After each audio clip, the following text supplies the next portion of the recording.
Hello everyone, it is I, the Witch of Paint. This week we are creating a painting based around the theme of autumn and mostly also inspired by Mabon, which would have been yesterday. Mabon is the autumn equinox, but during the research for Mabon I also ended up somehow in some research about Oktoberfest. Don't ask me how this happened, it just happens sometimes. Anyway, it is the start of the autumn season, so I thought, let's get in the right mood.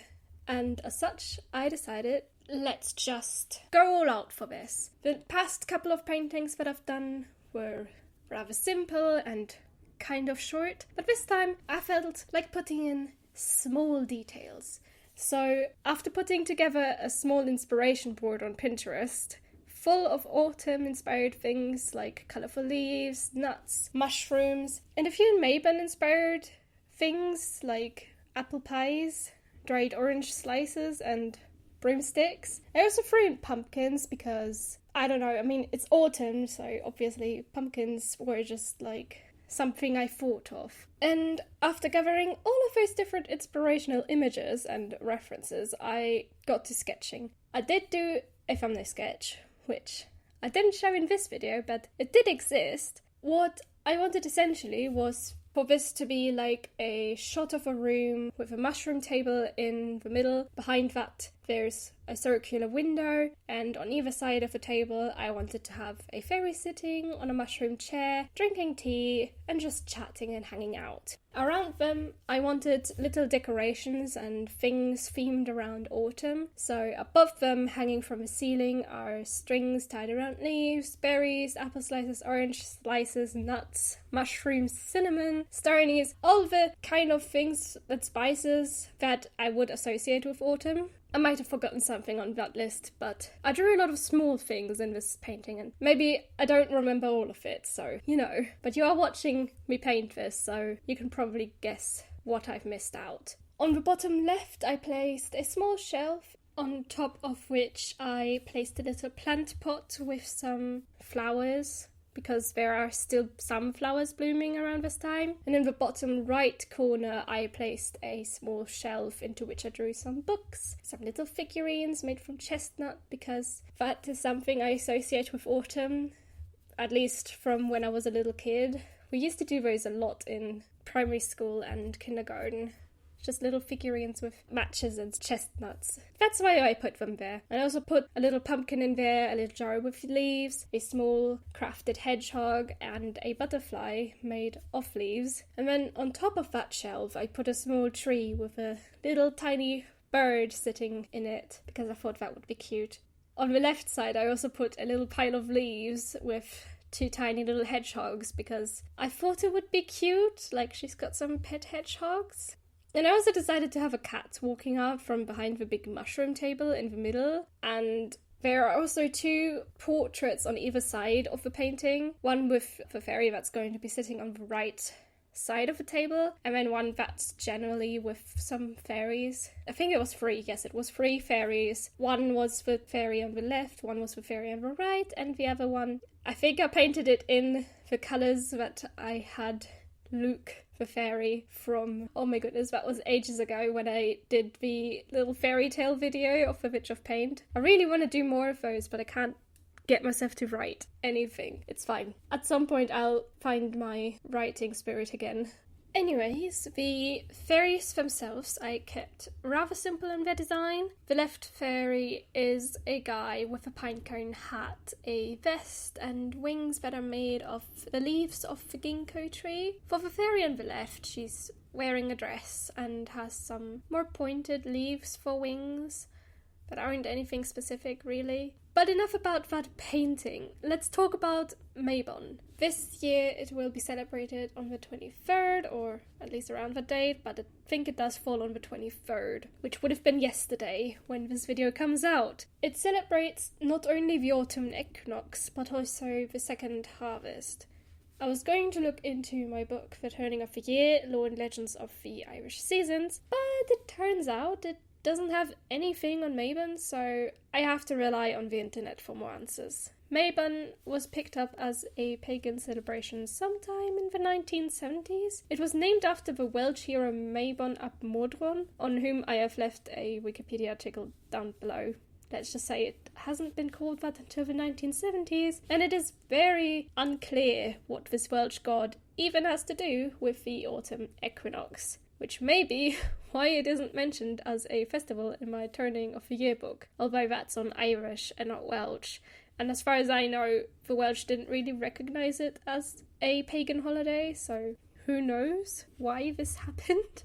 Anyways, during this time, it is popular to eat foods made with ingredients that would be in season now, that would have just recently been harvested, like apples and blackberries, which is why I have placed a big pie along with some hand pies on the table between the fairies, so they can, have something nice to eat while they're drinking their tea. The apple represents not just the fruit of a harvest because it's in season, but it also represents healing, renewal, regeneration, and immortality, as far as I've read. I also placed some cinnamon rolls in a bowl there because, to me, cinnamon is just a very autumnal spice, even if I have it all year round, which kind of defeats the point, but cinnamon is just something I associate with autumn. And I could have also placed something pumpkin related on the table as well, but I've already had so many pumpkins around in the painting that I decided against it. And for me, pumpkins are more of an October thing, especially like the carved pumpkins, which is why none of these pumpkins in the image have been carved. Partially also because I didn't want to draw in that much detail on the little pumpkins. Either way, something else that would be done around this time is clean up the house and get rid of some clutter, which, to be fair, I do need to do that again. With all the painting and crafting that I do, everything is kind of stuffed and crowded on my desk, especially on the left-hand side. Like, on the right-hand side, I've got a nice clear space to work, but on the left, everything is piling up. We've got pens, pencils, some random crafts that I've made and not put away. I really do need to clean up. And because of this whole cleaning up thing, a very popular thing that I have seen online from people who celebrate this holiday is to craft a broom to clean with using some sticks from the woods. This is why, leaning on the shelf on the right hand side, I have also placed a broom, because clearly fairies would also like a tidy and clean home, right? I know I'm assuming things for fairies, but I'm sure they like their rooms clean, so moving on.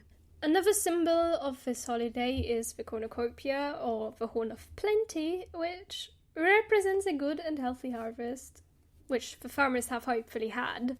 Around this time of year, Mabon is obviously not the only holiday celebrated around the world, and since the end of September is here, in Bavaria at least, a region in southern Germany that everyone thinks is Germany for some reason, at least sometimes it feels like it, they have started Oktoberfest on the 16th of September, which has completely flown by me. 1, because I'm not in Bavaria, 2, because I'm not from there, so I've never even celebrated it, and 3, I'm currently in Ireland, so I wouldn't even know what holidays are currently going on in Germany. So, even though I am German, I have never celebrated Oktoberfest. Because, as I just said, I didn't grow up anywhere near Bavaria.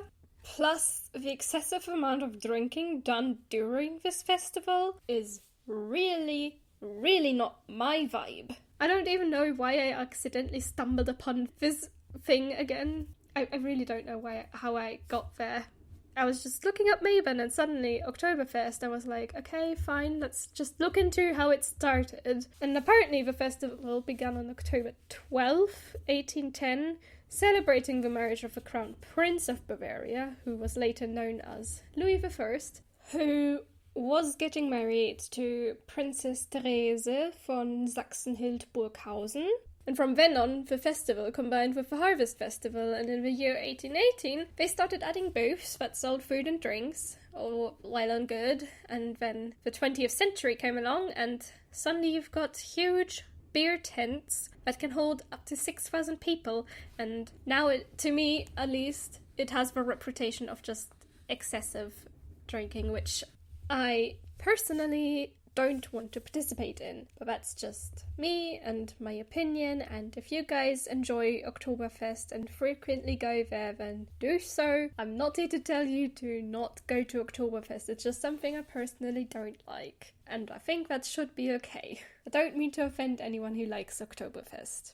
It's simply a little bit weird to me how we managed to get from a horse race over a few days that we're celebrating a marriage to whatever is happening with it today. I mean, there are apparently other ways of amusing yourself at Oktoberfest with some, amusement rides, like perhaps a roller coaster, although here I should mention the first articles that popped up when I looked up Oktoberfest was about an accident with a roller coaster. Take that as you will. But you've also got, music, dancing, and people dressing in traditional wear, I guess. I'm not entirely sure how traditional the lederhosen and dirndls are. I haven't looked up into that because this was supposed to be about Mabon in the first place, so let's just move on, huh? This painting did take me quite a while to finish, and I had misplaced my swatch card, so I do not know exactly what colours I was using for this, but they were yet again from my Van Gogh watercolour palette. I first put down an underpainting layer with yellows and reds.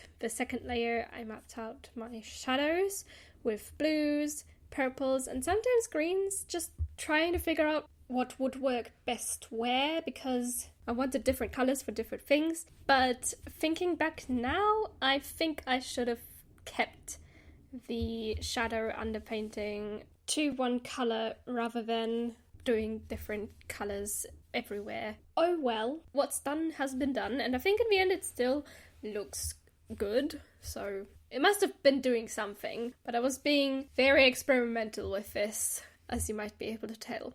For the colours that I used to go over the shadow layer, I mostly kept to yellow, orange and red, as well as a few browns and greens here and there. Although with all the small little things I added into the painting, I also wind up forgetting some things or end up shading something wrong. Like, I shaded the mushrooms in the wrong way in the underpainting, and I then tried to rectify that because technically the light source is the big round window behind the fairies, and I didn't pay attention to that when I was shading the mushrooms, which is why the middle table winds up getting its stem painted over with purple gouache paint towards the end, because I couldn't quite get it to look right. And I also attempt to brighten up some areas, like the cross in the window, which wound up not quite being lit the way I wanted it to, and it did give me quite the struggle. I get over that eventually though. And I also forget to colour in the teacup that the right-hand fairy is holding, which I ended up painting off camera because I had already put everything away, and after working on it day in and day out, I felt like the footage was already long enough, and doing these tiny details off camera wasn't going to hurt anyone. And I mean, I did spread this out over 2 or 3 days, I think, partially because some things got in the way and I had to take breaks because of things that were, quite frankly, out of my control. But it was still very fun. And also pretty relaxing because I got to focus on like all these tiny little things that would wind up coming together in a painting. I don't know, a lot of these times I was just very into the process, especially during the inking, which was by far probably the most relaxing part about this painting. And then the colouring in itself, of course, was also kind of relaxing, especially kind of because it reminded me a bit of colouring books, which I used to do. I still have them around, but I haven't coloured them in a while. Sometimes I just let my siblings colour them in because I don't have the time for it myself, and it's sad if they're just standing around in a shelf forever. Maybe I'll get around to it again. Because this was kind of enjoyable, although I was doing it with watercolour and the colouring books I usually did with coloured pencils, because, the kind of paper in colouring books isn't usually meant for watercolours. I do have a block of watercolor paper that has something printed on it that I could color in, but I don't know. I kind of like doing my own paintings now, so coloring books have kind of taken a back seat in my life, but that's fine. Anyways, the painting is going to be untaped and signed now, and anything I forgot to paint in is going to be painted in off camera after this point. And so now we can slowly take a look at the final result together. Okay, so a lot of times during this painting process, I had the thought that everything looks kind of the same. Like it's kind of all the same colour. But I think in the end, the things that pop the most are the mushroom table and the bright yellow and red forest outside of the window, which is completely fine in my eyes. I still love this painting and I absolutely enjoyed working on it, even if I was frequently interrupted in the painting process by things outside of my control. In the end, I got a painting I was happy with and that looks beautiful in my eyes. That is all that counts for me. If you enjoyed this video as much as I have enjoyed making it, feel free to give this video a thumbs up, comment something about a harvest festival in your local area, and perhaps subscribe to my channel. For the time being, I am the Witch of Paint, and I shall see you all next Sunday. Bye! Hello! Well done for making it to the end of this video. Very proud of you. Of course, as always, you're here for the outtakes, so I'm not going to hold you up much longer. Enjoy! I put in the left, on the left side, oh my goodness, I'm so hoping I didn't get any of this mixed up. You all know what kind of paper is in what kind of paper what kind of paper is in coloring books. Even if I was frequently interrupted in the painting process. Sorry, the rain is currently yeah, it's really rainy. I'm trying to record this while it's raining. I was almost done and then it just started raining like this. It's so frustrating.